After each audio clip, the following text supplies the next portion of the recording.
स्मृती संजय भटकरे, वर्ग F5A, महाविद्यालयाचे नाव श्री ज्ञानेश्वर महाविद्यालय नेवासा. मी नेवासा तालुका, जिल्हा अहमदनगर, राज्य महाराष्ट्र याची रहिवासी असून भारतीय संविधान दिनाच्या अमृत महोत्सव वर्षापूर्ती निमित्त राष्ट्रीय ऑनलाईन वक्तृत्व स्पर्धेत सहभागी होताना मला विशेष आनंद होत आहे. मी आज भारतीय संविधान आणि आजची परिस्थिती या विषयावर बोलणार आहे. भारतीय संविधान हे आपले देशाचे कायदे पुस्तक आहे. 26 नोव्हेंबर 1949 रोजी संविधान स्वीकारण्यात आले आणि 26 जानेवारी 1950 पासून ते अंमलात आले. भारतीय संविधानाने प्रत्येक नागरिकाला समानता, स्वातंत्र्य, न्याय आणि बंधुता याचे अधिकार दिले आहेत. तसेच आजच्या काळात भारत विविध क्षेत्रामध्ये प्रगती करत आहे.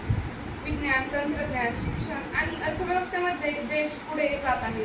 परंतु याचबरोबर भ्रष्टाचार, बेरोजगारी, सामाजिक विषमता आणि पर्यावरणाचे प्रश्न यांसारखे अनेक आव्हानांनाही आपण सामोरे जात आहोत. भारतीय संविधान आपल्याला केवळ अधिकारच देत नाही तर कर्तव्याची जाणीवही करून देत. प्रत्येक नागरिकांना संविधानाचा आदर केला पाहिजे, कायद्याचे पालन केले पाहिजे आणि देशाची प्रगतीसाठी योगदान दिले पाहिजे.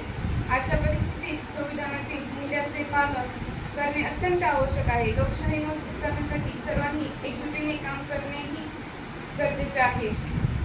तसेच लोकशाही व अधिकार संविधानाने देशातील प्रत्येक नागरिकाला जात, धर्म व लिंगभेद न मानता अधिकार आणि हक्क दिले आहेत. मार्गदर्शक तत्त्वे समाजातील सर्व घटकांना सामाजिक व अधिकार न्याय मिळवून देण्याचे धोरण संविधानाने सरकारला दिले आहे. शिल्पकार डॉक्टर बाबासाहेब आंबेडकर यांच्या नेतृत्वाखाली 2 वर्ष 11 महिने आणि 18 दिवसात हे लिखित आणि सर्वसमावेश संविधान तयार झाले.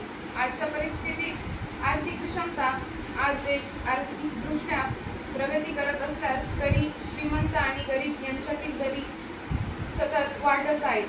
संपत्ती आणि लोकांच्या हातात केंद्रित असून सामान्य जनता महागाई आणि बेरोजगारी संघर्ष करत आहे. संविधानाने समानतेची हमी दिली असली तरी यात अजूनही समाजात जातीभेद, लिंगभेद आणि हिंसाचार घटना पूर्णपणे थांबलेल्या नाही.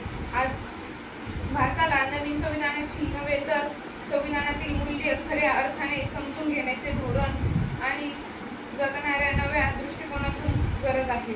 जोपर्यंत शेवटच्या माणसाला न्याय, समानता आणि मानवी हक्क पोहोचत नाही तोपर्यंत संविधानाचे उद्दिष्ट पूर्ण होणार नाही. चला आपण सर्वजण भारतीय संविधानाच्या आदर्शाचे पालन करूया, एक सक्षम आणि प्रगत भारत निर्माण करूया. धन्यवाद.